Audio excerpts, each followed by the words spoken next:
मेरे जिस कुठार की घोर करनी सुनकर राजाओं की स्त्रियों के गर्भ गिर पड़ते हैं, उसी फरसे के रहते मैं इस शत्रु राजपुत्र को जीवित देख रहा हूँ। हाथ चलता नहीं, क्रोध से छाती जली जाती है। हाय, राजाओं का घातक या कुठार भी कुंठित हो गया, विधाता विपरीत हो गया, इससे मेरा स्वभाव बदल गया। नहीं तो भला मेरे हृदय में किसी समय भी कृपा कैसी, आज दया मुझे यह दुसह दुख सहा रही है। यह सुनकर लक्ष्मण जी ने मुस्कुराकर सिर झुकाया और कहा, आपकी कृपा रूपी वायु भी आपकी मूर्ति के अनुकूल ही है। वचन बोलते हैं मानो फूल झड़ रहे हैं।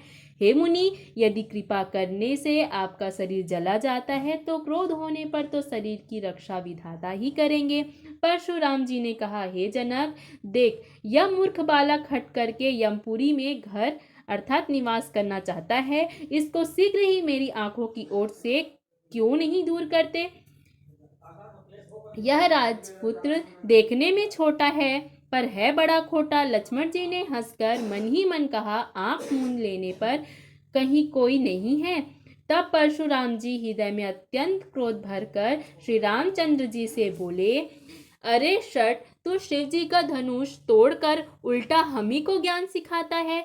तेरा यह भाई तेरी ही सम्मति से कटु वचन बोलता है और तू छल से हाथ जोड़कर विनय करता है। या तो युद्ध में मेरा संतोष कर, नहीं तो राम कहलाना छोड़ दे।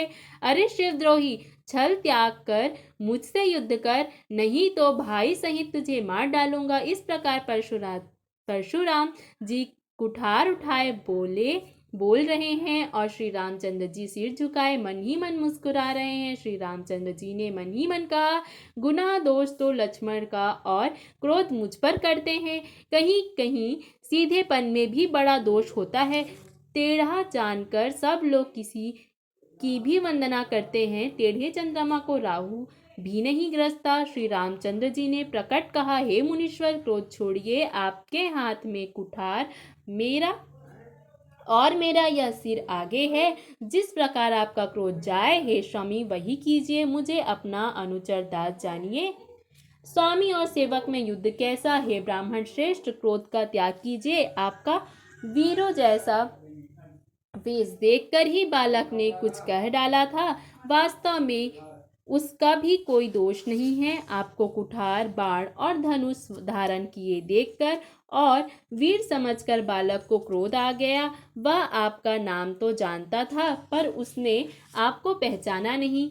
आप अपने वंश रघुवंश के स्वभाव के अनुसार उसने उत्तर दिया, यदि आप मुनि की तरह आते तो हे स्वामी, बालक आपके चरणों की धूलि सिर पर रखता। अनजाने की भूल को क्षमा कर दीजिए। ब्राह्मणों के हृदय में बहुत अधिक दया होनी चाहिए। हे नाथ, हमारी और आपकी बराबरी कैसी, कहिए ना, कहाँ चरण और कहाँ मस्तक, कहाँ मेरा राम मात्र छोटा सा नाम और कहाँ आपका परशु सहित बड़ा नाम।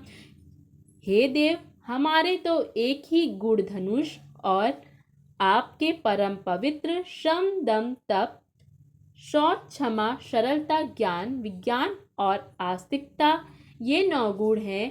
हम तो सब प्रकार से आपसे हारे हैं। हे विप्रवर, हमारे अपराधों को क्षमा कीजिए। श्री रामचंद्र जी ने परशुराम जी को बार बार मुनि और विप्रवर कहा। तब भृगुपति परशुराम जी कुपित होकर अथवा क्रोध को हंसी में हंसकर बोले, तू भी अपने भाई के समान ही टेढ़ा है। तू मुझे नीरा ब्राह्मण ही समझता है।